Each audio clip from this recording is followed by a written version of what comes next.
একবার এক আত্মীয় গোপাল ও গোপালের বউকে নিমন্ত্রণ করে তার বাড়িতে খাওয়ার জন্যে। সেই আত্মীয় বেশ বড়লোক ছিল।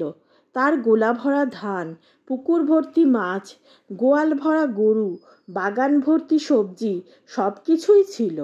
কিন্তু সে ছিল খুবই কৃপণ, আর সব কাজ করত বেশ বুঝে শুনে, বিনা কারণে কোনো কাজ করত না।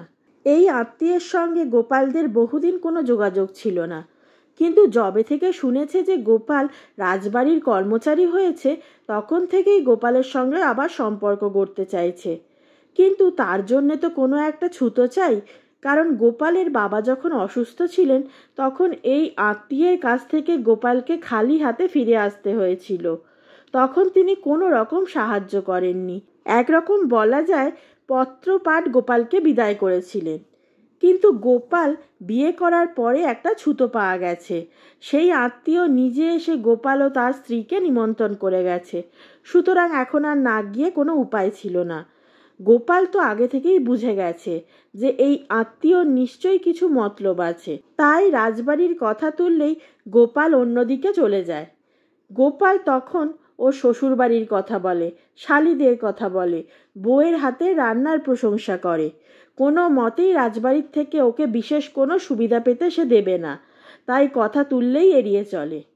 খাওয়া দাওয়া শেষে সেই আত্মীয়কে গোপাল তার বাড়িতে একদিন আসার জন্য নিমন্ত্রণ করে এলো।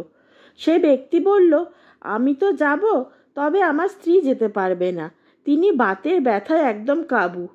যাই হোক, আসার সময় গোপাল বলে এলেন, আপনি কিন্তু অবশ্যই আসবেন, আমার স্ত্রীর হাতের একটু ডাল ভাত খেয়ে যাবেন।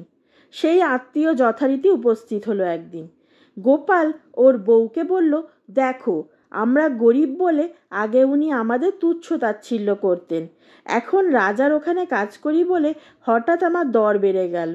আমি ওর চালাকি ভালোভাবেই বুঝতে পেরেছি, কিন্তু আমরা ওর জন্য বিশেষ কিছু আয়োজন করব না।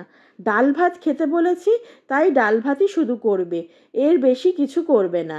এই বলে গোপাল কাজে চলে গেল। সেই আত্মীয় ভেবেছিল গোপাল এখন রাজার লোক, সুতরাং তার জন্য প্রচুর কিছু আয়োজন করবে। কিন্তু খেতে বসে খুবই হতাশ হতে হলো আত্মীয়কে।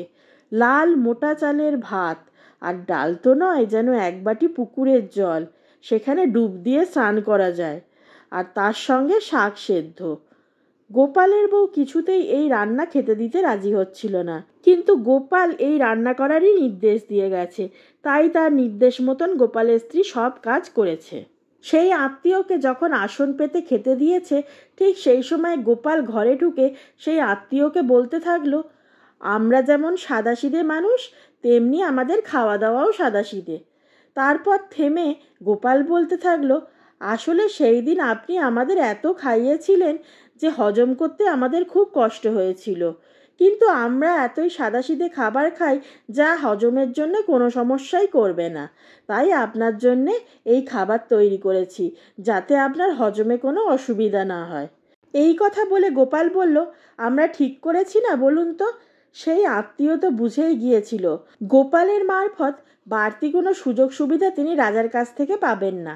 আবার এই খাবার দেখেও তিনি অত্যন্ত রুষ্ট হয়েছিলেন, তাই তিনি এক মুখ রাগ নিয়ে বললেন, গোপাল, তুই একটুও বদলাসনি, তবে আমাকে ডেকে এনে কিছু না খাওয়ালেও পারতিস, তাতে আমার হজম করতেই হতো না একদম।